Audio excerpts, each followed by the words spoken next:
राज्य निवडणूक आयोगाच्या पत्रकार परिषदेत आपलं सर्वांचं मनपूर्वक स्वागत। आज आपल्याला 12 वाजता आम्ही इन्व्हिटेशन पाठवलं, आपण सगळेजण आलात, त्याबद्दल आपले मनपूर्वक आभार। आधीच्या पत्रकार परिषदेप्रमाणे मान्य आयुक्त आपल्याशी आधी संवाद साधतील, त्यानंतर प्रश्न उत्तर होतील। फक्त प्रश्न उत्तर एकेकाने जर विचारलं तर बरं होईल।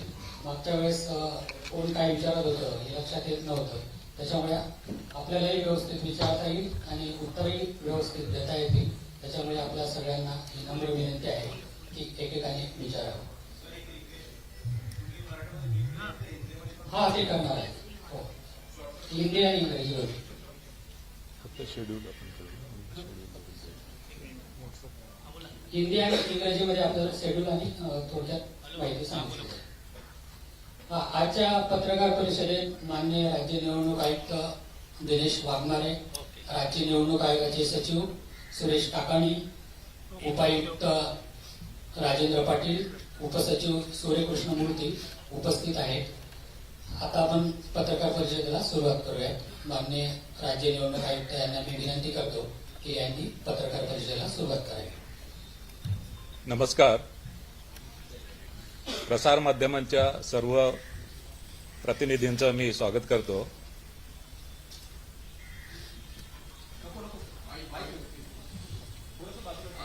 आजच्या या पत्रकार परिषदेमध्ये मुदत संपलेल्या स्थानिक स्वराज्य संस्थांच्या निवडणुका 31 जानेवारी 2026 अखेरपर्यंत घेण्याचे नियोजन आणि त्या दृष्टीने केलेली कार्यवाही यासाठी आजची पत्रकार परिषद इथे आयोजित केलेली आहे। या स्थानिक स्वराज्य संस्थांच्या निवडणुकीच्या दृष्टीने आपल्याशी संवाद साधावा व आपल्या माध्यमातून सर्व माहिती मतदार, इच्छुक उमेदवार, राजकीय पक्ष व इतर संबंधितांपर्यंत पोहोचावी या उद्देशाने ही पत्रकार परिषद आयोजित केलेली आहे। विशेष करून मला आपल्याला सांगावंसं वाटतं की ही पत्रकार परिषद विशेषतः राज्यातील महानगरपालिकांच्या सार्वत्रिक निवडणुकांसंदर्भात आज मी इथे संवाद आपल्याशी साधणार आहे। आपल्याला सांगायचं आहे की महाराष्ट्र राज्यातील 29 महापालिकाच्या निवडणुकीसंदर्भात ही पत्रकार परिषद आहे। त्यामधील 27 महानगरपालिकांची मुदत संपलेली आहे। 5 महापालिकांची 2020 मध्येच मुदत संपली होती। 18 महापालिकांची मुंबईसहित 2022 मध्ये मुदत संपली आहे आणि 4 महापालिकांची मुदत ही 2023 मध्ये संपली होती। जालना आणि इचलकरंजी या 2 नवनिर्मित महापालिका आहेत आणि त्यांच्या संदर्भात पण आज मी माहिती सांगणार आहे। बृहन्मुंबई महानगरपालिकामध्ये प्रभागामध्ये 1 सदस्यीय प्रभाग आहे आणि यामुळे बृहन्मुंबई महानगरपालिकेसाठी प्रत्येक मतदाराला फक्त 1 मत द्यावं लागेल। 28 महापालिका या बहुसदस्यीय आहेत आणि बहुतांश महापालिकेमध्ये एका प्रभागामध्ये 4 उमेदवार निवडून द्यायचे आहेत। त्या महापालिकेमधील काही प्रभाग असे आहेत की जिथे 3 उमेदवार असतील, काही प्रभाग असे असतील की जिथे 5। 28 महानगरपालिकेमध्ये मतदारांना साधारणतः 3 ते 5 मतं एका प्रभागामध्ये द्यावं लागतील। या महापालिका निवडणुकीमध्ये नामनिर्देशन पत्र हे ऑफलाईनच घेण्यात येईल आणि या संदर्भात राजकीय पक्षांची जी बैठक झाली होती आणि राजकीय पक्षांनी केलेल्या मागणीनुसार या महापालिकांच्या निवडणुकीमध्ये नामनिर्देशन पत्र हे ऑफलाईनच स्वीकारण्यात येतील। जात वैधता पडताळणी संदर्भात राखीव जागावर ज्यांना निवडणूक लढवायची आहे त्यांना जात प्रमाणपत्र व जात वैधता प्रमाणपत्र त्यांना सादर करणे आवश्यक आहे। मात्र जात वैधता प्रमाणपत्रासाठी सादर केलेल्या अर्जाची सत्यप्रत किंवा अन्य कोणताही पुरावा त्यांनी दिला तरी तो एक्सेप्ट केला जाईल। मात्र 6 महिन्याच्या आत जात वैधता प्रमाणपत्र सादर करण्याचे असे हमीपत्र उमेदवारांना द्यावे लागेल आणि 6 महिन्याच्या आत जात वैधता प्रमाणपत्र सादर न करू शकलेल्या संबंधित उमेदवारांची निवड ही पूर्वलक्षी प्रभावाने रद्द होईल।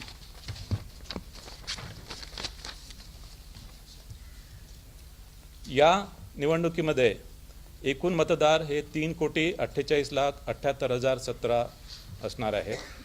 त्यापैकी पुरुष मतदार 1,81,93,666 असतील. स्त्री मतदार 1,66,19,755 असतील आणि इतर मतदार 4,590 असतील. या निवडणुकीमध्ये 39,147 इतके मतदान केंद्र निश्चित करण्यात आलेले आहे. ही निवडणूक इलेक्ट्रॉनिक वोटिंग मशीनच्या माध्यमाने घेतली जाईल आणि त्यासाठी कंट्रोल युनिट 43,958 असतील, बॅलेट युनिट 87,916 असतील. बृहन्मुंबई महानगरपालिकेसाठी मतदान केंद्र एकूण 10,111 मतदान केंद्रे निश्चित करण्यात आलेली आहेत. यामध्ये बृहन्मुंबई महानगरपालिकेसाठी कंट्रोल युनिट 11,349 असतील, बॅलेट युनिट 22,698 असतील.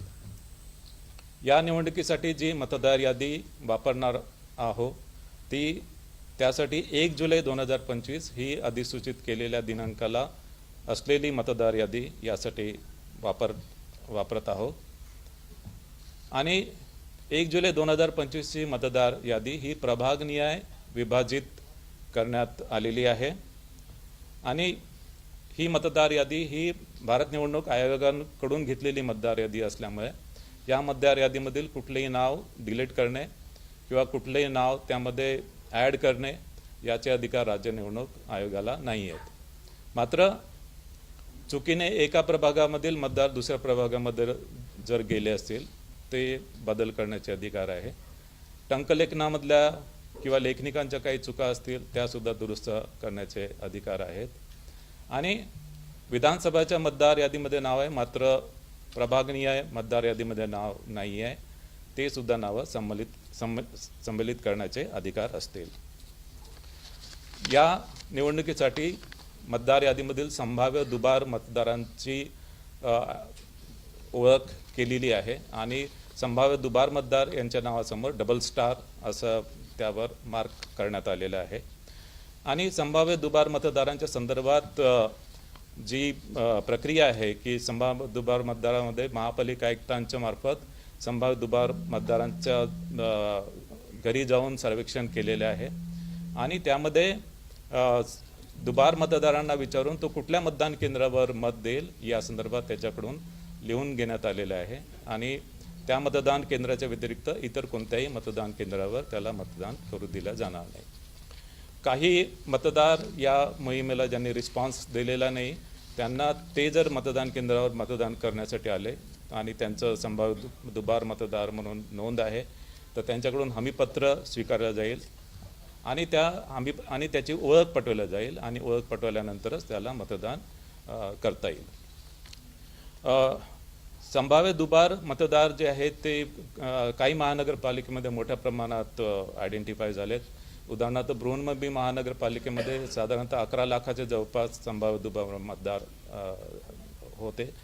मात्र बृहन्मुंबई महानगरपालिकेने यासाठी सॉफ्टवेअरचं एक टूल डेव्हलप केलं आणि त्या सॉफ्टवेअर टूलच्या माध्यमाने आणि फील्ड व्हेरिफिकेशनच्या माध्यमाने त्यांची जी संभाव्य दुबार मतदारांची यादी आहे असेसमेंटप्रमाणे फक्त 7% त्या यादीपैकी 7% फक्त ॲक्च्युअल दुबार मतदार त्यांना आढळून आले. थोड्या बहुत फरकाने इतर सुद्धा महापालिकांमध्ये अशाच प्रकारची परिस्थिती आहे. मतदारसाठी वोटर सर्चची जी फॅसिलिटी आहे ती राज्य निवडणूक आयोगाचं जे पोर्टल आहे त्या पोर्टलवर मतदारांची वोटर सर्च फॅसिलिटी उपलब्ध करण्यात आलेली आहे आणि यामध्ये मतदारांचं संपूर्ण नाव किंवा ई-पिक क्रमांक टाकून सर्च फॅसिलिटी उपलब्ध करण्यात आली आहे. याशिवाय आयोगाने मताधिकार म्हणून एक मोबाईल ॲप डेव्हलप केलेला आहे आणि या मोबाईल ॲपच्या माध्यमाने सुद्धा मतदारांना त्यांचं नाव, त्यांचं प्रभाग कुठल्या प्रभागामध्ये आहे आणि मतदान केंद्र कोणते आहे हे त्यांना या मताधिकार मोबाईल ॲपच्या माध्यमाने उपलब्ध होणार आहे. हे मोबाईल ॲप सध्या अँड्रॉइड प्लॅटफॉर्मवर अवेलेबल आहे आणि हे iOS प्लॅटफॉर्मवर सुद्धा अवेलेबल आम्ही करून देतो आहे. मतदार जनजागृतीसाठी वेगवेगळे क्रिएटिव्ह रील्स आणि गीत आयोगाच्या माध्यमाने तयार केलेले त्याचा वापर करणार आहोत आणि याशिवाय महापालिका आयुक्तांना 32 विविध प्रकारच्या ज्या मीडिया ॲक्टिव्हिटीज आहेत त्याच्या माध्यमाने सुद्धा मतदार जनजागृती करण्यासाठी त्यांना आपण निर्देश दिलेले आहे. मतदान केंद्रावर ज्येष्ठ नागरिक व दिव्यांगासाठी पूर्ण सुविधा पुरवण्यात येणार आहे. त्यामध्ये तान्याबाळासह असणाऱ्या स्त्रिया, गरोदर स्त्रिया, ज्येष्ठ नागरिक आणि दिव्यांग यांना मतदान केंद्रावर मतदान करण्यासाठी प्राधान्य दिले जाणार आहे. प्रत्येक मतदान केंद्रावर रॅम्प आणि व्हीलचेअर जिथे आवश्यक असेल ती व्यवस्था करण्यात येणार आहे. आणि प्रत्येक मतदान केंद्रावर जे अश्युअर्ड मिनिमम फॅसिलिटीज आहे त्याच्यामध्ये विजेची व्यवस्था आहे, पिण्याचं पाणी आहे, सावलीची सुविधा आहे, शौचालयाची व्यवस्था आहे, या सुविधा उपलब्ध आहे. काही मतदान केंद्र हे आदर्श मतदान केंद्र म्हणून असतील आणि काही मतदान केंद्र हे पिंक मतदान केंद्र किंवा गुलाबी मतदान केंद्र असतील. या मतदान केंद्रामध्ये मतदान केंद्रातील सर्व अधिकारी कर्मचारी, सर्व सुरक्षा कर्मचारी हे महिला असतील. या निवडणुकीसाठी निवडणूक निर्णय अधिकारी म्हणून 290 अधिकाऱ्यांची नेमणूक करण्यात आलेली आहे आणि सहाय्यक निवडणूक निर्णय अधिकारी म्हणून 870 अधिकाऱ्यांची नेमणूक करण्यात आली आहे. याशिवाय या निवडणुकीसाठी 1,96,605 इतके कर्मचारी निश्चित करण्यात आलेले आहे. प्रचार कालावधी संपल्यानंतर मुद्रित, इलेक्ट्रॉनिक आणि समाज माध्यमाद्वारे प्रचारविषयक जाहिराती प्रसारित करता येणार नाही. या निवडणुकीसाठी मतदान समाप्तीच्या 48 तास अगोदर प्रचारावर निर्बंध राहणार आहे.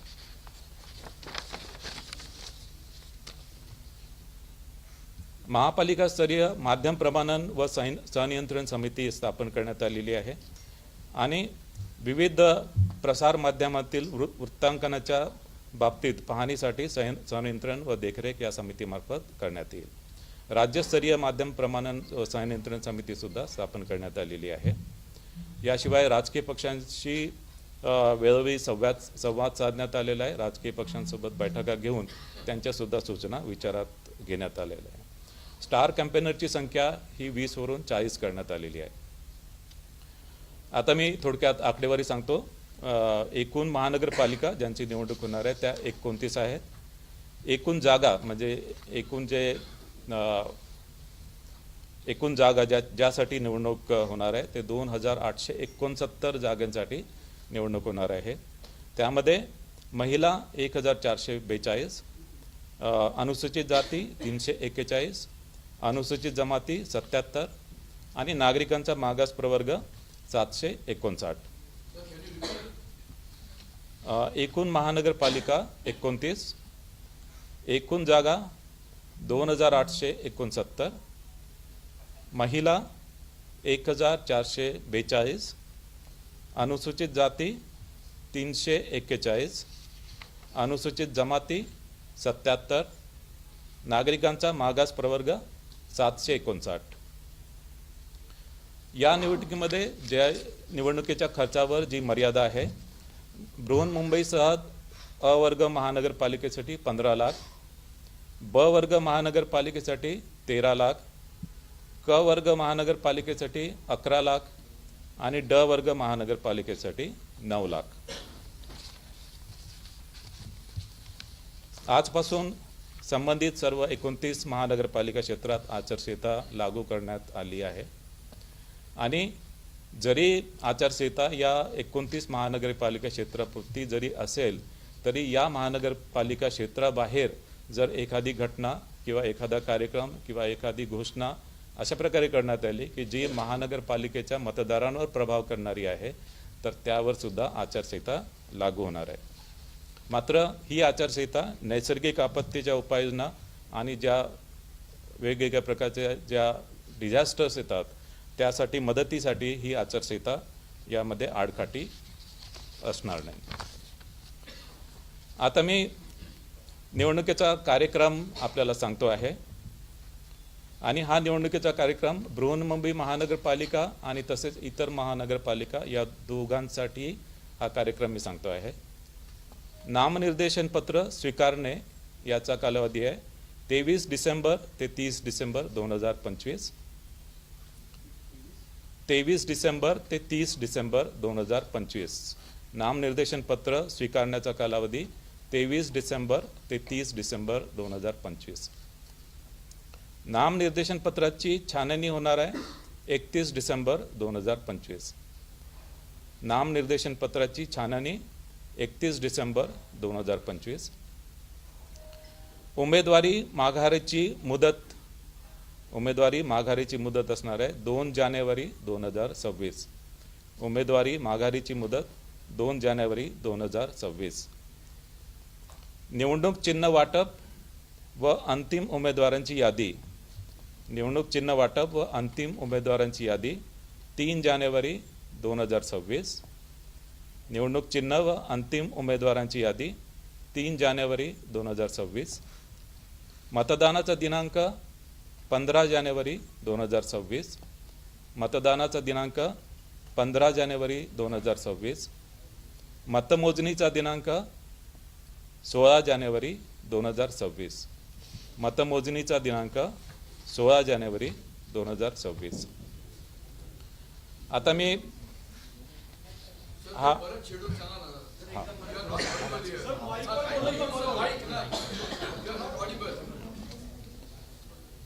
निवडणुकीचा कार्यक्रम मी पुन्हा एकदा सर्वांना सांगतोय आणि हा निवडणुकीचा कार्यक्रम बृहन्मुंबई महानगरपालिका व इतर महापालिका या दोघांसाठी मी सांगतोय. दोघांसाठी डेट्स जे आहेत त्या डेट्स मी आपल्याला सांगतोय. नामनिर्देशन पत्र स्वीकारणे. नामनिर्देशन पत्र स्वीकारणे 23 डिसेंबर ते 30 डिसेंबर 2025. नामनिर्देशन पत्र स्वीकारणे 23 डिसेंबर ते 30 डिसेंबर 2025. नामनिर्देशन पत्राची छाननी. नामनिर्देशन पत्राची छाननी 31 डिसेंबर 2025. उमेदवारी माघारीची मुदत. उमेदवारी माघारीची मुदत 2 जानेवारी 2026. उमेदवारी माघारीची मुदत 2 जानेवारी 2026. निवडणूक चिन्ह वाटप व अंतिम उमेदवारांची यादी. निवडणूक चिन्ह वाटप व अंतिम उमेदवारांची यादी 3 जानेवारी 2026. निवडणूक चिन्ह वाटप व अंतिम उमेदवारांची यादी 3 जानेवारी 2026. मतदानाचा दिनांक. मतदानाचा दिनांक 15 जानेवारी 2026. मतदानाचा दिनांक 15 जानेवारी 2026. मतमोजणीचा दिनांक. मतमोजणीचा दिनांक 16 जानेवारी 2026. मतमोजणीचा दिनांक 16 जानेवारी 2026. आता हीच माहिती मी निवडणुकीच्या कार्यक्रमाची माहिती मी हिंदीमध्ये आपल्याला देतो आहे. राज्य की बृहन्मुंबई महानगरपालिका सहित 29 महानगरपालिका का चुनाव कार्यक्रम मैं घोषित कर रहा हूँ. नामांकन पत्र जमा करना. नामांकन पत्र जमा करना 23 दिसंबर से 30 दिसंबर 2025. नामांकन पत्र जमा करना 23 दिसंबर से 30 दिसंबर 2025. नामांकन पत्रों की जांच. नामांकन पत्रों की जांच 31 दिसंबर 2025. नामांकन पत्रों की जांच 31 दिसंबर 2025. उम्मीदवारी वापस लेने की अंतिम तारीख. उम्मीदवारी वापस लेने की अंतिम तारीख 2 जनवरी 2026. उम्मीदवारी वापस लेने की अंतिम तारीख 2 जनवरी 2026. चुनाव चिन्ह वितरित करना. चुनाव चिन्ह वितरित करना और उम्मीदवारों की अंतिम सूची. चुनाव चिन्ह वितरित करना और उम्मीदवारों की अंतिम सूची 3 जनवरी 2026. चुनाव चिन्ह वितरित करना और उम्मीदवारों की अंतिम सूची 3 जनवरी 2026. चुनाव की तारीख. चुनाव की तारीख 15 जनवरी 2026. चुनाव की तारीख 15 जनवरी 2026. मतगणना. मतगणना 16 January 2026.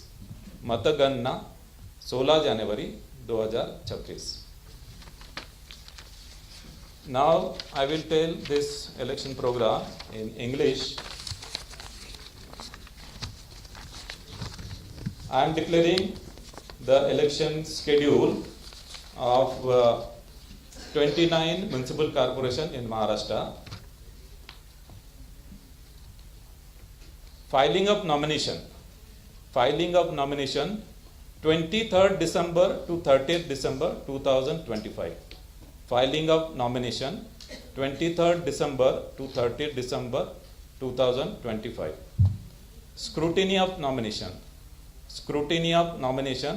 31st December 2025. Scrutiny of nomination 31st December 2025. Withdrawal of candidature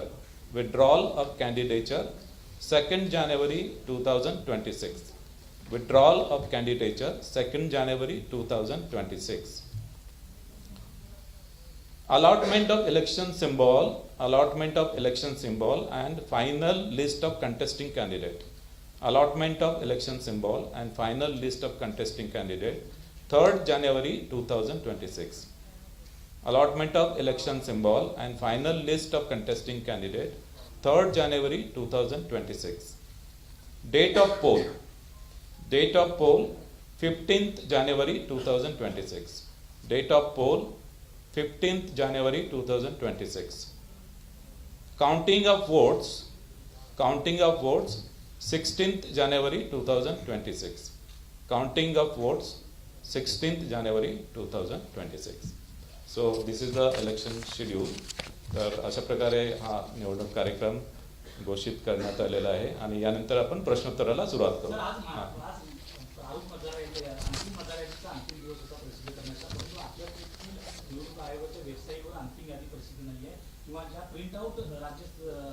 राष्ट्रीय पक्षांनी दिल्या जाणार होत्या तर कुठल्याही प्रिंटआउट अद्याप दिला जात नाहीये. मुंबई महापालिकेचे बारंवार सांगतायत, तुम्ही सांगितलं आहे की मतदार यादीच्या प्रिंटआउट लगेच देऊ नका. पहिल्या काही मतदार यादीच्या प्रिंटआउटमध्ये काहीतरी घोळ असल्याचं दिसून येते. हे नसताना अचानकपणे तुम्ही एवढी घाई गडबड का करतायत असं? फक्त बृहन्मुंबई महानगरपालिकेच्या संदर्भात मतदार यादींच्या याच्यामध्ये टेक्निकल इश्यू होता. तो टेक्निकल इश्यू सॉर्ट आउट झालेला आहे आणि आता कुठल्याही प्रकारचा टेक्निकल इश्यू त्याच्यामध्ये राहिलेला नाही आणि मतदार यादींबाबत कुठल्याही प्रकारचा घोळ नाही आहे आणि जो थोडा एक इश्यू आलेला होता तो आम्ही सॉर्ट आउट केलेला आहे.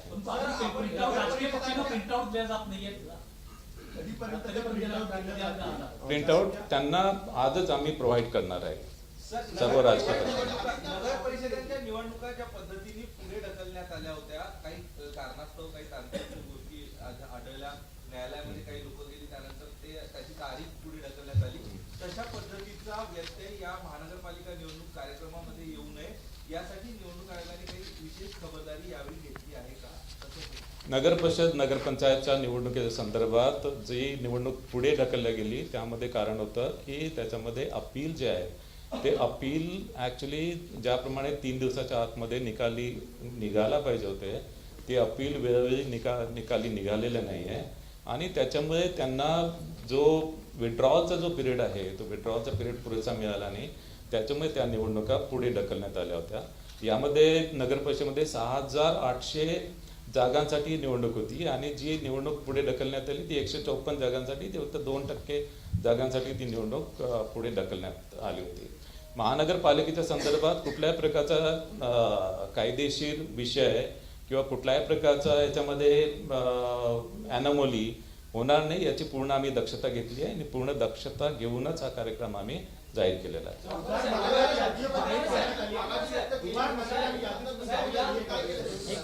एक प्रश्न आहे की ज्या नुकत्या स्थानिक स्वराज्य संस्थांच्या निवडणुका पार पडल्या, अनेक राजकीय पक्षांनी नाराजी व्यक्त केली आहे निवडणूक आयोगाच्या एकूण कारभारावर, कारण प्रचंड जोर दिसून आला. मग निवडणुका काही ठिकाणी पुढे ढकलणं असेल, काही ठिकाणी जो ब्रीथिंग पिरियड असतो प्रचार समाप्तीचा तो रात्री 10 वाजेपर्यंत होता आणि दुसऱ्या दिवशी सकाळी पुन्हा 7ला मतदान सुरू झालं.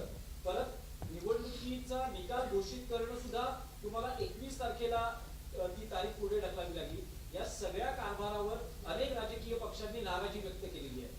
मुख्यमंत्र्यांनी नाराजी व्यक्त केली. नाही, यामध्ये ॲक्च्युली जी निवडणूक पुढे ढकलण्यात आली त्यामध्ये त्याला कारण होतं, कारण की ज्या ठिकाणी अपील फाईल झालेले होते त्या अपील डिसाईड करण्यासाठी उशीर झाला आणि तो अपील डिसाईड करण्यासाठी उशीर झाला म्हणून तिथे उमेदवारी मागे घेण्याची विड्रॉलसाठी जी 3 दिवसाची जी मुदत आहे रूल नंबर 17B प्रमाणे 3 दिवसाची मुदत तिथे देता आली नाही आणि त्याच्यामुळे त्या निवडणुका आपण पुढे ढकलल्या. ॲक्च्युली ज्या निवडणुका पुढे ढकलल्या नाही त्यांचं जे मतमोजणीचं जे काम आहे ते आम्ही 3 डिसेंबरलाच ठेवलेलं होतं. मात्र माननीय उच्च न्यायालयाच्या आदेशाप्रमाणे ही जी मतमोजणी आहे मतमोजणी आता ज्या निवडणुका पुढे ढकलल्या आहेत त्या सर्व आणि 2 डिसेंबरला जे मतदान झालेलं आहे आणि आता 20 डिसेंबरला ज्या निवडणुका होणार आहे यानंतर सर्वांचंच मतमोजणी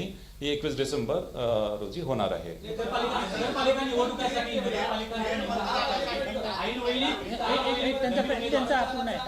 रात्री 10 वाजेपर्यंत आदल्या दिवशी रात्री 10 वाजेपर्यंत प्रचाराचा तुम्ही कालावधी ठेवला आणि सकाळी 7 ला मतदान जो ब्रीदिंग पिरियड होता त्यावरही आक्षेप नाही, ब्रीदिंग पिरियड जो आहे त्याच्यामध्ये कारण की या ज्या आम्ही निवडणुका घेतो या ज्या संबंधित जे कायदे आहेत संबंधित अधिनियम आणि कायदे नियम आहेत त्याप्रमाणे घेतो. आता नगर परिषदच्या कायद्यामध्ये अशी तरतूद आहे की ॲक्च्युली प्रचार जो आहे प्रचार आदल्या दिवशीपर्यंत तो करता येतो, म्हणजे मतदानाच्या दिवशी प्रचार करता येत नाही पण आदल्या दिवशीपर्यंत प्रचार करता येतो. त्याच्यामुळे आदल्या दिवशी 10 वाजेपर्यंत त्या संदर्भात आपण आदेश काढलेले होते. मात्र आता महानगरपालिकेच्या निवडणुकीमध्ये जे महानगरपालिका अधिनियम आहे किंवा बृहन्मुंबई महानगरपालिका अधिनियम आहे त्याच्यामध्ये मतदान समाप्तीच्या 48 तास अगोदर हा प्रचार संपला पाहिजे, 48 तास अगोदर. त्याप्रमाणे प्रत्येक कायद्यामध्ये वेगवेगळी तरतूद आहे आणि त्यामुळे ती प्रोव्हिजन वेगवेगळ्या स्थानिक स्वराज्य संस्थांच्या निवडणुकीसाठी वेगवेगळी लागू होते. आज के दिन में 29 कॉर्पोरेशंस का फाइनल वोटिंग लिस्ट पब्लिश होने वाला था. अगर इसके बाद भी डुप्लीकेट वोटर्स या एक वोट से दूसरे वोट में वोटर्स पाए जाते हैं तो वो प्रोसेस होगा क्या, वो करेक्शन होता रहेगा? नहीं, देखो इसमें आज एक्चुअली फाइनल वोटर लिस्ट भी हो गई तो भी मतदान केंद्र की जो लिस्ट है मतदान केंद्र की लिस्ट है ये 20 दिसंबर को ये मतदान केंद्र की लिस्ट उसमें फाइनल होंगी और उसके बाद में यानी मतदान केंद्र वाइज जो वोटर लिस्ट है वो 27 दिसंबर को होंगी. 27 उसकी डेट 27 दिसंबर है. तो ये जो दुबार मतदार एक्चुअली उसमें अगर दुबार मतदार नहीं है तो उसका जो डबल स्टार जो है तो डबल स्टार निकालने की जो प्रक्रिया हम 27 दिसंबर तक कर सकते हैं. 27 दिसंबर और 27 दिसंबर के बाद भी अगर दुबार मतदार अगर कुछ हमें दिखाई दिए कि जो दोबारा नहीं है तो जो प्रिसाइडिंग ऑफिसर के पास जो इलेक्ट्रोल रोल जाएगा उसको mark copy of electoral roll है हम उसमें रिकॉर्ड करेंगे. अचानक नोटिफिकेशन काढण्याची परंपरा जी आहे ती नगरपालिका निवडणुकांमध्ये पाहायला मिळाली. खास करून डमी उमेदवाराच्या संदर्भात एकच सूचक असताना आणि तुम्ही कॉलम 1चाच दिलेला असताना अचानक तुम्ही शेवटच्या दिवशी ज्या दिवशी छाननी आहे त्या दिवशी सांगता की तुम्ही 5 सूचक पाहिजे. ते अचानक जे नोटिफिकेशन जे आहे तुम्ही यावेळी क्रेडिट होणार आहे का आणि अचानक नोटिफिकेशन काढले या संदर्भात राजकीय पक्षांसोबत बैठक झाली आणि जे काही आम्ही क्लॅरिफिकेशन दिलेले होते क्लॅरिफिकेशन ॲक्च्युली राजकीय पक्षांनी किंवा उमेदवारांनी ज्याप्रमाणे आमच्याकडे रिप्रेझेंटेशन केलेलं होतं त्या रिप्रेझेंटेशन अनुसार आम्ही आमचं जे इन्फरन्स आहे त्या इन्फरन्सप्रमाणे आम्ही मार्गदर्शन केलं होतं. या निवडणुकांमध्ये विशेषतः डमी उमेदवारांच्या बाबतीत किंवा आपण ज्याला पर्यायी उमेदवार राजकीय पक्षांशी 2 दिवसाआधीच बैठक झालेली आहे. त्यांना जी रूल्स आहे ते रूल्स आम्ही समजून सांगितलं आहे त्याच्यामध्ये त्यांचं समाधान झालेलं आहे आणि त्यामध्ये कुठल्याही प्रकारचा बदल किंवा कुठल्याही प्रकारचं आम्ही या संदर्भात डेव्हिएशन करणार नाही.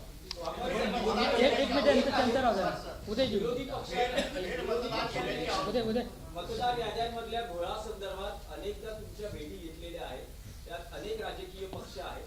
अशा सगळ्या राजकीय पक्षांचं निवडणूक आयोगानं समाधान केलं आहे का आणि आज पत्रकार परिषदेतून तुम्ही आश्वस्त करू शकता का या राजकीय पक्षांना की हे सगळे मतदार याद्यांमधले घोळ मिटवण्यात आलेले आहेत? राजकीय पक्षांची बैठक मी निवडणूक घोषित करण्यापूर्वी केली. त्यासाठीच मी राजकीय पक्षांचा विश्वास संपादन करूनच ही निवडणूक घोषित केलेली आहे. त्यांना दुबार मतदारांबाबत माहिती दिली. त्यांना वोटर सर्च बाबत अनेक शंका कुशंका होत्या त्यासुद्धा त्यांना पोर्टलवर त्यांना पूर्ण दाखवण्यात आला. वोटर्स सर्च फॅसिलिटी त्यांना दाखवण्यात आली. मताधिकार ॲप त्यांना दाखवण्यात आलेलं आहे. आणि त्यानंतर बृहन्मुंबई महानगरपालिकेने जे दुबार मतदारांची जी टूल्स डेव्हलप केलं आहे ते टूलसुद्धा त्यांना दाखवलं. त्या टूल्सबद्दल पण ते पूर्ण समाधानी झालेले आहे. आणि हे टूल इतरसुद्धा महानगरपालिकांमधून वापरा अशा प्रकारचं पण रिकमेंडेशन त्यांनी केलेलं आहे. आणि इतर महानगरपालिका जसं पिंपरी चिंचवड महानगरपालिकेने त्यांच्याकडे टूल डेव्हलप केलेला आहे. आणि या टूलच्या माध्यमाने दुबार मतदार जे आहेत, टोटल दुबार मतदार ॲक्च्युअल जे दुबार आहेत ते फक्त 5% ते 20%च आढळून आले. जास्तीत जास्त 20%, कमीत कमी 5%. बृहन्मुंबई महानगरपालिकेच्या बाबतीत ते फक्त 7% आढळून आले आहे. महानगरपालिका जाहीर केलेलं आहे, मात्र 2 महानगरपालिका चंद्रपूर याचं आरक्षण देखील 50% पेक्षा जास्त आहे. तर त्यामुळे पुन्हा त्या कोर्टातून कुठला त्रास होऊ शकतो का? त्यासाठी पुन्हा काही प्रक्रिया करावी लागणार आहे का? यामध्ये नागपूर आणि महानगरपालिकेचं 50% पेक्षा जास्त आरक्षण आहे. यामध्ये माननीय सर्वोच्च न्यायालयाने जे आदेश दिलेले आहे, सर्वोच्च न्यायालयाने आदेश दिलेले आहे की जरी ज्या महानगरपालिकांचं आरक्षण 50%च्या वरती जरी जात असेल तरी त्यांच्या निवडणुका तत्काळ कंडक्ट करण्याचे त्यांनी निर्देश दिलेले आहे. आणि या सर्व निवडणुका या माननीय सर्वोच्च न्यायालयाच्या अंतिम आदेशाच्या अधीन असतील.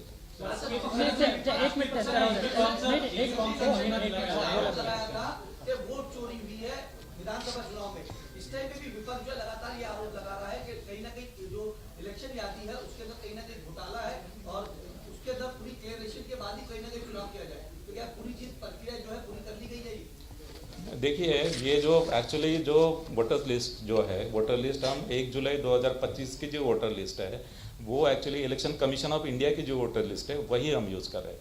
इसमें अभी दुबार मतदार को हमने आइडेंटिफाई किया, उसके ऊपर कार्यवाही चालू है. और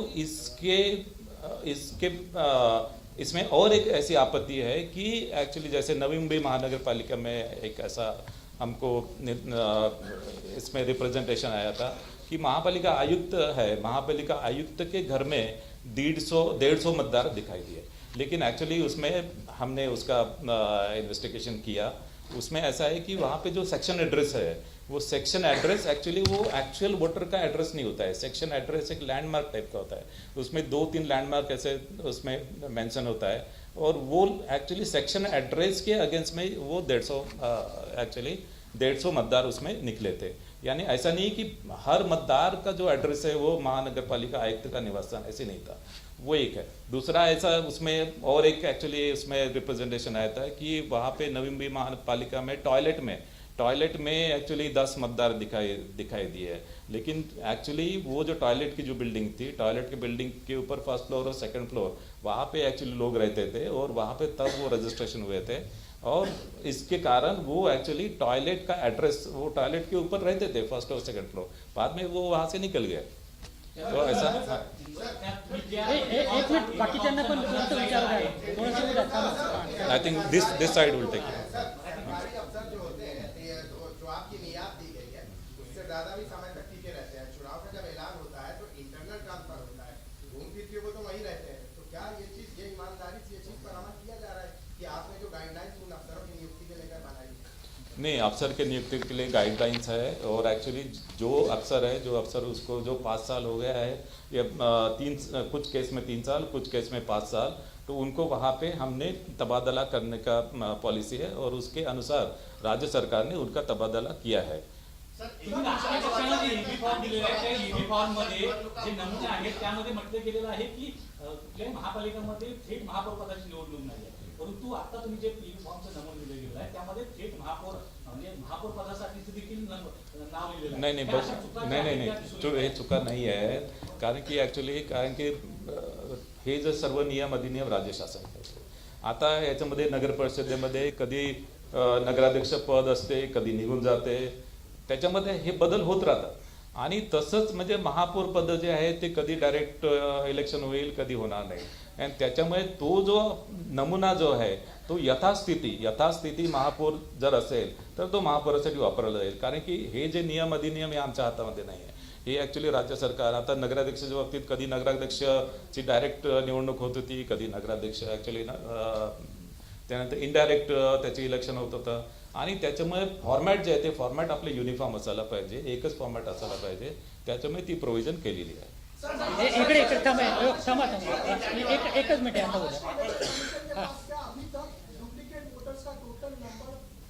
मैंने आपको बताया डुप्लीकेट वोटर्स जो है, डुप्लीकेट नहीं, दुबार वोटर्स जो है, यानी संभाव्य दुबार ऑन एंड अराउंड 15 लाख है, ऑन एंड अराउंड 15 लाख। उसमें से ये 15 लाख ऑल ओवर महाराष्ट्र की फिगर बताओ, उसमें से मुंबई का जो है, मुंबई का 11.5 लाख अकेला मुंबई का है, और उसमें 11.5 लाख में मुंबई ने जो एक्सरसाइज किया है उसमें वो एक्सरसाइज में उनको ऐसा दिखाई दिया है कि एक्चुअल दुबार जो है वो सिर्फ 70,000 to 80,000 है। सर, 31 जानेवारीपर्यंत स्थानिक स्वराज्य संस्थांच्या निवडणुका पूर्ण होतील का सर्वोच्च न्यायालयाने दिलेल्या निर्णयानुसार? आणि दुसरं, यामध्ये फेरमतदान जर करायची गरज पडली तर त्याची तारीख कशी स्पेसिफिक असेल का?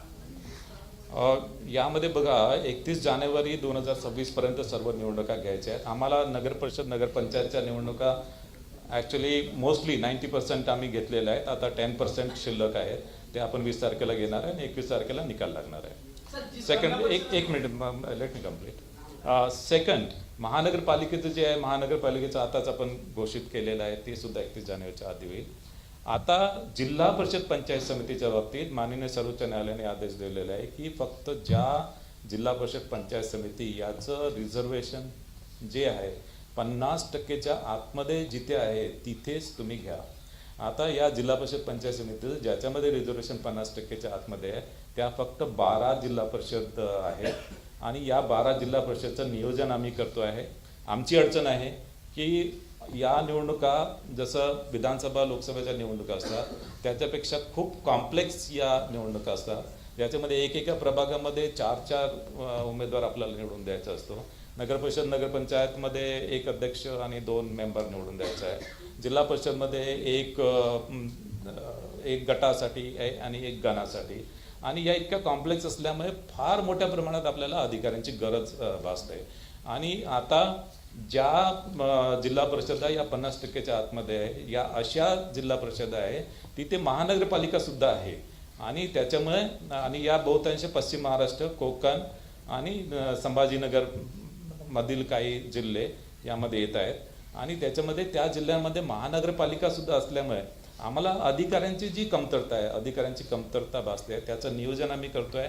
एकदा अधिकारी आम्ही 1-2 दिवसामध्ये पुन्हा बसणार आहे विभागीय आयुक्तांसोबत बैठक घेऊन, आणि अधिकारी उपलब्ध झाल्याबरोबर आम्ही त्या सुद्धा निवडणुका, आम्ही या 12 जिल्हा परिषद निवडणुका सुद्धा आम्ही घोषित करू, आणि 31 जानेवारीपर्यंत आम्हाला करावंच लागेल कुठल्या परिस्थितीत। निवडणूक घ्यायची गरज पडली तर तारखेची तिथे कधी घोषित केले त्यामध्ये यामध्ये काय असतो की फेर निवडणूक जर एखाद्या पोलिंग स्टेशनमध्ये समजा काही इश्यू आला आणि तिथे त्या पोलिंग स्टेशनमधला जर पुन्हा निवडणूक जर घ्यायची असेल तर आपण ॲक्च्युली मतमोजणी जी आहे ते मतमोजणी आपली सुरू असते, आणि मात्र आपण दुसऱ्या दिवशी त्या ठिकाणी त्या पोलिंग स्टेशनवरचं आपण पोलिंग घेतो। सर, ये सभी 29 कॉर्पोरेशन अभी भी लिस्ट फाइनल कर रही है, तो ऐसे में आपको लगता नहीं कि इलेक्शन आज ही अनाउंस कर देना जल्दबाजी? नहीं, एक्चुअली ये जो अंतिम मतदार यादी है सभी 29 महानगर पालिका की फाइनल हो गई है, और उसके बाद में भी 27 तारीख तक, 27 दिसंबर तक ये पोलिंग स्टेशन वाइज एक्चुअली यादी जो है वो पोलिंग स्टेशन वाइज यादी ये फायनल हो जाएंगे। नगरपालिका निवडणुकामध्ये पैशाचा भरमसाठ वापर झाल्याचं पाहायला मिळालं, तशा प्रकारचे व्हिडिओ देखील समोर आलेले आहेत। अनेक ठिकाणी कारवाई केल्याचे केवळ दिखावा झाला, परंतु महापालिका निवडणुकामध्ये यामध्ये प्रचंड अशा प्रकारचा पैशाचा वापर जो आहे तो अधिक होऊ शकतो। त्या संदर्भात अधिक काळजी घेणं गरजेचं वाटतं का, आणि तशा प्रकारचं नियोजन निवडणूक आयोगाकडून केलं जाते का? कारण या सर्वाधिक जास्त नगरपालिका निवडणुकामध्ये सर्वाधिक जास्त आरोप केले गेले की पैशाचा वाटप झालेला आहे मतदारांना। नगर परिषद नगरपंचायतीमध्ये साधारणतः ॲक्च्युली ज्या आपण काळजी घेतली होती त्याप्रमाणेच महानगरपालिकेच्या इलेक्शनमध्ये पण आपल्याकडे flying squad, static surveillance team आणि आपला या पैशांच्या वाटपांसंदर्भात आपण सर्व बँक आहेत किंवा मग ज्या पतसंस्था आहे यावर पूर्ण आपलं नियंत्रण आणि मॉनिटरिंग याच्यामध्ये आहे। आणि या संदर्भात नगर परिषद नगरपंचायती संदर्भात ॲक्च्युली अराउंड 2.5 कोटी यामध्ये हस्तगत जप्तसुद्धा करण्यात आले होते, आणि त्या संदर्भात संबंधितांविरुद्ध कारवाई सुद्धा करण्यात आली आहे. इन्कम टॅक्स डिपार्टमेंट कडे केस देण्यात आली, काही ठिकाणी गुन्हे सुद्धा दाखल करण्यात आले आणि यावर आणि विशेष करून एअरपोर्ट आणि बस स्टेशन आणि रेल्वे स्टेशन यावर सुद्धा आपलं त्याच्यामध्ये पथक राहणार आहे. एक मिनिट थांबा, इकडचे एक उद्या जरा. You know, why taking these actions against तुम्ही म्हणतात त्याचा मनीच्या विचारासाठी, but the political party guys have been claiming against each other की the use of money was so blatant. काही ठिकाणी 5,000 पर वोट, 10,000 वोट, 15,000 वोट हे सगळं तिथे विजिबल आहे. तुमच्या मशिनरीला आहे काही दिसलं नाही. What is the identification? ह्या संदर्भात तुम्ही काय मेजर्स घेतलेले आहेत का? हे जे तुम्ही सांगताय ते सगळे नुसते टोकळे आहेत की 2.5 कोटीचं फक्त हे झालं, पण this is the money being circulated there. ते कॅन्डिडेट सांगतायत स्वतः. तर त्या संदर्भात is there any kind of a नाही, आता मेकॅनिझम? नगर परिषद नगरपंचायतीच्या बाबतीत आचारसंहिता भंगाच्या एकूण 29 तक्रारी आपल्याकडे आलेल्या होत्या. त्यापैकी 11 तक्रारी निकाली निघालेल्या आहे. 18 तक्रारी संदर्भात चौकशी सुरू आहे आणि विशेष करून मी तुम्हाला सांगितलं की जी ॲक्च्युली पैसे जे आहेत, पैसे संदर्भात 3,04,74,110 ही रक्कम जप्त करण्यात आली. त्यामध्ये इन्व्हेस्टिगेशन सुद्धा झालं आहे आणि मद्य वाटपाच्या संदर्भात 1,46,144 लिटर मद्य आणि अंमली पदार्थ हे जप्त केले आहे आणि याशिवाय 4 तलवारी, 2 गुप्ती व 2 चाकू देखील जप्त केलेले आहे. अशाच प्रकारची उपाययोजना आपण महानगरपालिकेच्या आपण निवडणुकीमध्ये करणार आहोत. Election Commission is in hurry to conduct the election, and Shivsena Unity sent you a letter today, and they are mentioning that such action raised doubts about the credibility of the election process. What will be your answer on that? No, actually, basically, we have assessed everything. We have assessed the manpower requirement. We have assessed the electoral roll. And actually, we have also identified Dubar voters, and the exercise of Dubar voter has also been undertaken. And as far as the electronic voting machine, that also we have assessed. So, a sufficient number of electronic voting machine is available. Error-free electoral roll is there, and we have to conduct these elections under any circumstances before 31st January, as per Honorable Supreme Court mandate. So, actually, basically. All the preparations for the elections are there, and when we were ready for the election, then only we have declared the elections. The app and the voting site that you mentioned, the website in which anomalies will be regularized, or what are the steps that are being taken to deal with these anomalies? See, actually, as far as the Dubar voters are concerned, the number one, like actually, whichever voters which have marked as Dubar and the double star has been marked, so these voters are contacted by the municipal commissioner and their officers and staff, and actually option has been taken from the voter in which polling station he will vote, and accordingly it is marked in the electoral roll, and in other polling station where his name is appearing, so there also it is marked that he will vote at a particular polling station. So he will be allowed voting in a particular polling station, not other polling station. As far as the other, let me complete her question. So as far as the other voters are concerned who have not responded, so there in that case, if those voters come for voting at the polling station, then Hami Patra will be taken from those voters, and on the basis of that Hami Patra and on the basis of preliminary inquiry by the presiding officer, he will be allowed to vote. So we will be taking action against hate speech. Everyone's talking about Muslim mayor. So once this thing starts, the process starts, will you be taking strong action against this? Yeah, definitely. Actually, there has been committee formed. So, which actually during my briefing, I had told you about the committee, and that committee is actually formed under the chairmanship of municipal commissioner. And also, if it involves more than one municipal corporation, there is also state level committee, which is actually headed by my secretary of the State Election Commission. So these committees are empowered to take action against such incidents. Sir 14 जानेवारीला मकर संक्रांतीची सुट्टी आहे, त्यानंतर 15 जानेवारीला परत मतदान आहे. सलग सुट्ट्या लागल्यामुळे या मतदान प्रक्रियेवर मतदानासाठी जास्त फरक पडेल असं वाटतं का? कारण शुक्रवारी मोठी लोक सुट्ट्या घेऊ शकतात सलग. ॲक्च्युली या सर्व गोष्टी कन्सिडर करून आणि ज्या दिवशी ॲक्च्युली जास्तीत जास्त मतदान होईल हे याचा अभ्यास करूनच आम्ही 15 जानेवारी ही डेट फायनल केलेली आहे. Just for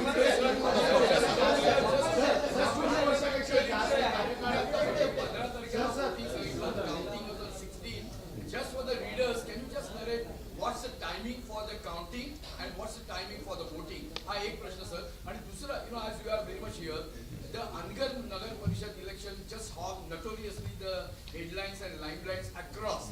Can you just tell us what's the reality, how it has been handled by the state election commission, the local officers, and if to avoid such kind of this notorious experience, what are the other steps being taken by ACC? See, actually, the time for the poll will be 7:30 from 7:30 in the morning till 5:30 in the evening. So, time for the poll will be 7:30 in the morning till 5:30 in the evening. And at 5:30 in the evening, so actually whatever voters, those are in the queues, those also will be basically taken for the voting. So the procedure is that you go to the last voter standing in the queue and start distributing the cheats, and those voters will be allowed to vote. That's one thing.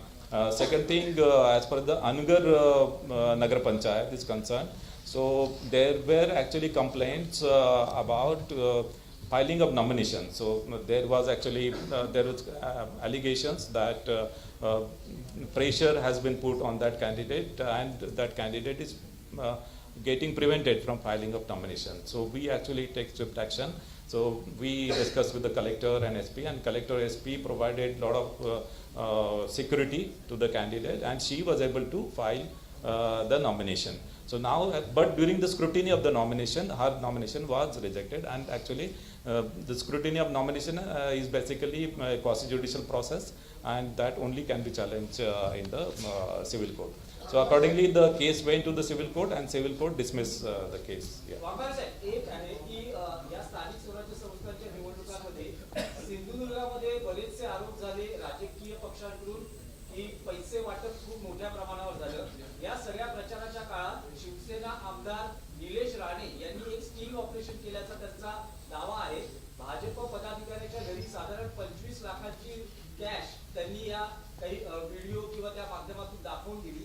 त्यांनी निवडणूक आयोगाकडे या बाबतीतली तक्रार केली, पण त्यांचं असं म्हणणं आहे किंवा त्यांचे असे आरोप आहेत की संबंधित व्यक्तीवर कुठलीही कारवाई झाली नाही, पण निलेश राणे यांच्यावर मात्र स्थानिक पोलिसांनी ट्रेसपासिंग आणि अनेक गुन्हे दाखल केले.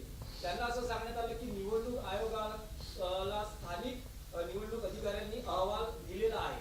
तर या सगळ्या प्रकरणामध्ये निवडणूक आयोगाने काही कारवाई केली आहे का, याच्यामधली सत्यता पडताळून पाहिली आहे का, या बाबतीत आता आपण काय सांगता? नाही, यामध्ये आता ही जी रक्कम आहे, ही एक रक्कम ऍक्च्युली बेडरूममध्ये होती, बेडरूममध्ये जप्त करण्यात आली. आणि बेडरूममध्ये जे, कारण की हे मतदारांना वाटप करताना असं ऍक्च्युली त्याच्यामध्ये निदर्शनास आलं नाही मतदारांना ऍक्च्युली, आणि मतदारांना वाटप करताना निदर्शनास आलं तर तो डेफिनेटली गुन्हा ठरला असता. मात्र ही बेडरूममध्ये दिसून आल्यामुळे त्याच्यामुळे ही केस जी आहे ती केस तिथले जे कलेक्टर आहेत, कलेक्टर सिंधुदुर्ग यांनी इन्कम टॅक्स डिपार्टमेंटकडे दिलेली आहे, आणि इन्कम टॅक्स डिपार्टमेंट मार्फत याचं इन्व्हेस्टिगेशन सुरू आहे. सर जैसे वोटर के स्टैंड पे जो है उनका फोकस किया जाता है, फिर भी जो वोटर्स है वो अपना वोट नहीं डाल पाता. जिस तरीके से पहले चैलेंजिंग वोट हुआ करते थे, लेकिन जो अधिकारी है वो उनको ये कहते हैं कि आपका वोट डल चुका है, आप अब वोट नहीं डाल सकते.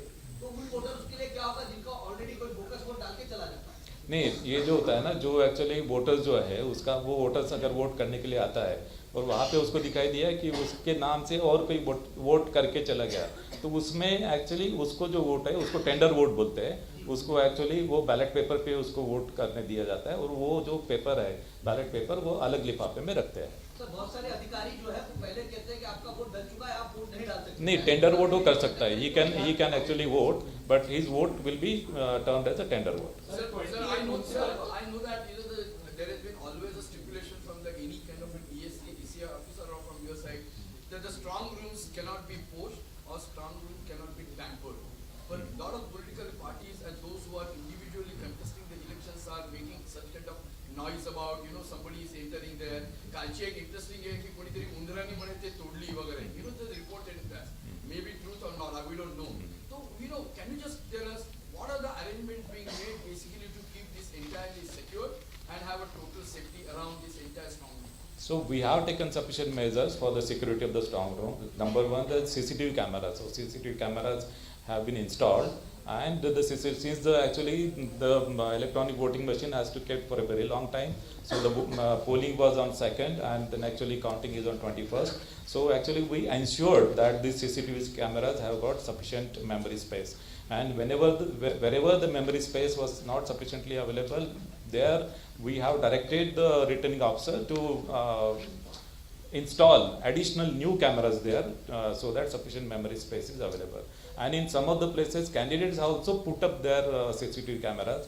The candidates have also been allowed to put up their lock on the strong room, and actually they have been allocated spaces so where they can actually see the actual proceedings of the see the door of the strong room. And fumigation has also been done. So I have also basically read about, like in one strong room, basically there was some gap in the door because of the rat, but then it was found that it was because of rat. There was no manual intervention in that. Yes, sir.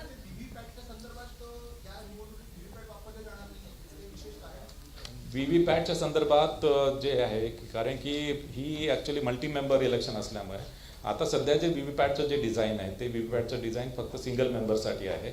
आपल्या निवडणुकामध्ये एका वॉर्डमध्ये 4 लोकांना निवडून द्यायचं आहे आणि त्याच्यामुळे 4 मेंबरसाठी VVPAT अजूनही device झालेली नाही आहे. या संदर्भात देशातल्या सर्व राज्य निवडणूक आयोगांनी एक कमिटी, टेक्निकल इव्हॅल्युएशन कमिटी स्थापन केली आहे. त्याच्यामध्ये IIT, IIMचे प्रोफेसर्स, IIT आणि ISCचे प्रोफेसर्स आहेत त्याच्यामध्ये, आणि त्यांनी आमच्यासाठी म्हणजे राज्य निवडणूक आयोगासाठी इलेक्ट्रॉनिक वोटिंग मशीन त्यांनी डिझाईन केलं. पण व्हीव्हीपॅटचं डिझाईन अजूनपर्यंत त्यांनी तयार केलेलं नाही, कारण की व्हीव्हीपॅट डिझाईन हे 4 याच्यामध्ये उमेदवार असल्यामुळे त्याचं डिझाईन खूप कॉम्प्लेक्स आणि चॅलेंजिंग आहे.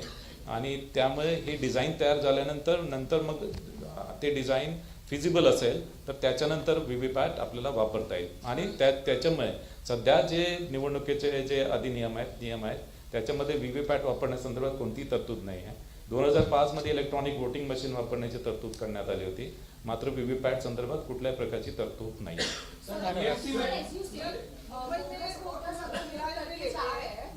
एक मिनट. अगर वोटर्स वोटर वोट करके जा रहे हैं तो टेंडर वोटिंग प्रोसेस में जो एक्चुअल कैंडिडेट है वो वोट कर सकता है, बट उसने तो वोट कर दिया है. अभी हाउ वुड यू नो कि वो कौन सा वोट है जो आपको डिस्कार्ड करना है, क्योंकि बहुत सारी ऐसी सीट्स होती है जहाँ पर 1-2 वोट से कैंडिडेट जीत जाता है. तो ऐसी सीट पे अगर ऐसी चीजें हो सकती है हुई सपोज, तो ही इलेक्शन लिया जा सकता है क्या सर? नहीं, देखो actually basically normally the margin will not be that much, like only 1 or 2 voters, but normally the margin let us say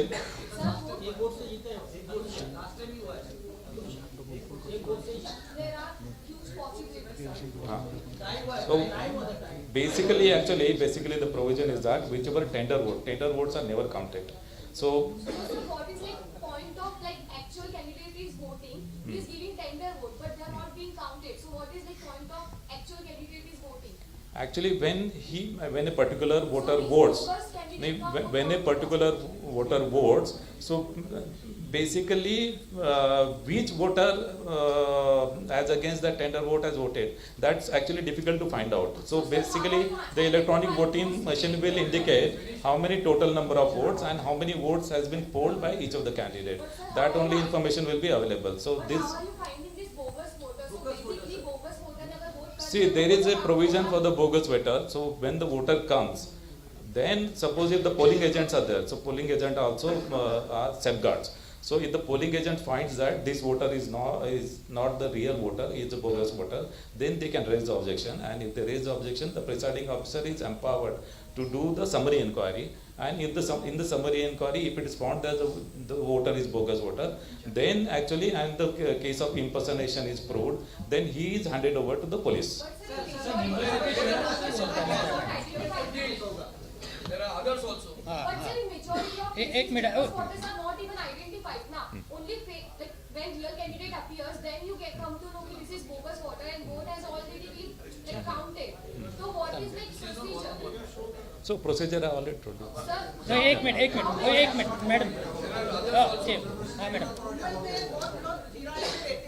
और उन्होंने वोटिंग कार्ड बनाया है और उनका राज्य बोलेगा कि दूसरे राज्य का भी है ऑलरेडी वोटिंग कार्ड, तो डबल वोटिंग कैसे करती है मुंबई में? वो तो अलाउड है क्या? नहीं देखिए, मुंबई में जो है ना, बाकी के स्टेट के जो मतदार है यहाँ पे अगर शिफ्ट हो गए तो उनका जो एक्चुअली नाम है ये मतदार यादी में आता है, लेकिन वो शिफ्टिंग उसको अगर उसने समझो गुजरात का है तो गुजरात का अगर मतदार यहाँ पे शिफ्ट हो गया तो उसका जो यहाँ के मतदार यादी में उसका नाम इंक्लूड होता है and he is allowed to vote there. Anurag एक मिनट आज की तारीख में जैसे 213 वार्ड नंबर 213 में लोगों का घर है और उसका वोट देने जाना है 216 में, ये अभी तक प्रक्रिया पूरी नहीं हुई है तो उसको उसी वार्ड में वोट देने का अधिकार नहीं, इसमें एक्चुअली ये जो है ना प्रभाग जो गलत प्रभाग में आ गए उनको एक्चुअली सही प्रभाग में डालने के लिए हमने महापालिका आयुक्तों को पूरे पावर दिए है और महापालिका आयुक्त ने उसमें ऐसे जो वोटर्स जो गलत प्रभाग में आ रहे हैं उनको करेक्ट प्रभाग में उन्होंने डाला है। अनुराग एक मिनट अनुराग एक सदस्यीय निवडणूक आहे, एकच प्रभाग आहे, तर त्याच्यासाठी दिव्यांग आणि अतियशकांना गृह मतदान असेल का? आणि हाऊसिंग सोसायटीमध्ये पण मतदान मुंबईसाठी काही वेगळं नाही, याच्यामध्ये दिव्यांग मतदारांसाठी जसं ज्याप्रमाणे इलेक्शन कमिशन ऑफ इंडियाने जी तरतूद केलेली आहे की दिव्यांग मतदार असतील किंवा 80+ जे मतदार आहेत त्यांना घरी जाऊन वोटिंगची सुविधा आहे आणि त्यासाठी इलेक्शन कमिशन ऑफ इंडियाचे रिप्रेझेंटेशन ऑफ पीपल्स ॲक्टमध्ये त्याच्या रूल्समध्ये बदल केलेला आहे। मात्र स्थानिक स्वराज्य संस्थांच्या निवडणुकीमध्ये अशा प्रकारचा बदल केलेला नाही आहे आणि याशिवाय स्थानिक स्वराज्य संस्थांच्या इलेक्शनमध्ये मॅनपॉवरचा पण थोडं कमतरता आहे आणि त्याच्यामुळे घरी त्या मशीन्स नेऊन त्याच्यामध्ये वोटिंग करणं ते शक्य नाही, कारण की आता यामध्ये मुंबईमध्ये तर एकच आहे उमेदवार निवडून द्यायचा आहे पण बाकी महापालिकेमध्ये 4 उमेदवार निवडून द्यायचे आहे आणि त्याच्यामुळे कंट्रोल युनिट आणि 4 असं बॅलेट युनिट जे आहे ते घरी नेऊन देणं पण शक्य होत नाही, त्याप्रमाणे नियमामध्ये तरतूद नाही आहे। मात्र या 80+ जे मतदार आहेत आणि जे दिव्यांग मतदार आहेत त्यासाठी मतदान केंद्रावर संपूर्ण सुविधा आपण दिलेल्या आहे। मतदान केंद्रावर त्यांना ॲक्च्युली आपण प्रायोरिटी देणार आहे आणि प्राधान्य देऊन त्यांना मतदान करण्यासाठी संधी आपण देणार आहोत। याशिवाय तिथे व्हीलचेअरची व्यवस्था सुद्धा करणार आहोत आणि रॅम्पची व्यवस्था तर प्रत्येक मतदान केंद्रावर आहेच। गणेश एक मिनिट गणेश जर पोलिसांच्या बदल्या बऱ्याचशा रखडलेल्या पाहायला मिळतात, कारण की पोलिसांचा महत्वाचा रोल असतो या सगळ्या संदर्भामध्ये आणि पोलिसांच्या बदल्या रखडलेल्या 3 वर्षापेक्षा जास्त कार्यकाळ एकाच ठिकाणी आहे, तर त्यांच्या बदल्या करण्यासाठी राज्य सरकारला काही तुम्ही सांगितलेलं आहे, काय पत्र वगैरे व्यवहार केला आहे? ऑलरेडी पत्रव्यवहार आम्ही जुलैमध्ये सर्व पत्रव्यवहार केलेला आहे। याशिवाय उद्या DG साहेबांना मी बोलवलं आहे आणि DGंसोबत सुद्धा मी याचा आढावा घेणार आहे आणि यामध्ये असं काही राहून गेले असेल तर त्यासुद्धा बदल्या मी ताबडतोब करायला सांगतो। एक मिनट मैडम उनको पूछना जरा बोलिए आप।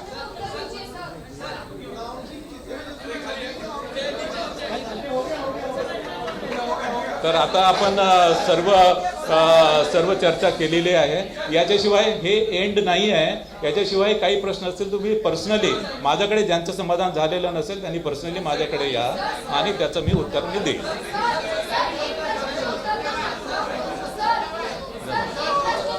धन्यवाद। आपल्या सगळ्यांना प्रेस नोट पाठवलेले आहे आणि हार्ड कॉपी पण आहे। धन्यवाद।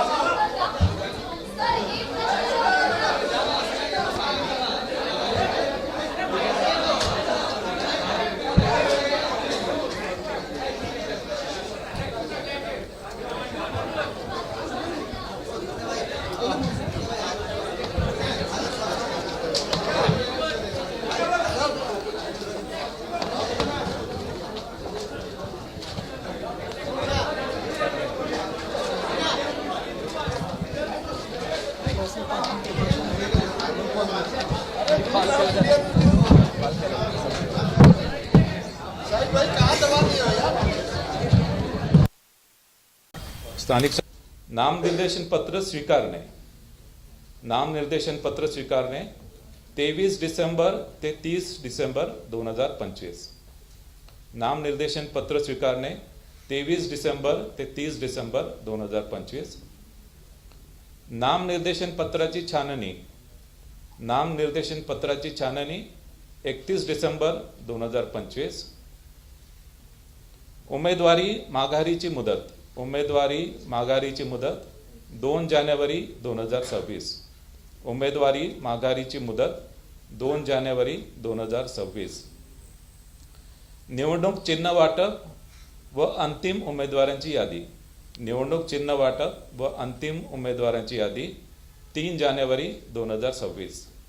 निवडणूक चिन्ह वाटप व अंतिम उमेदवारांची यादी 3 जानेवारी 2026. मतदानाचा दिनांक. मतदानाचा दिनांक 15 जानेवारी 2026. मतदानाचा दिनांक 15 जानेवारी 2026. मतमोजणीचा दिनांक. मतमोजणीचा दिनांक 16 जानेवारी 2026. मतमोजणीचा दिनांक 16 जानेवारी 2026. आता हीच माहिती मी निवडणुकीच्या कार्यक्रमाची माहिती मी हिंदीमध्ये आपल्याला देतो आहे.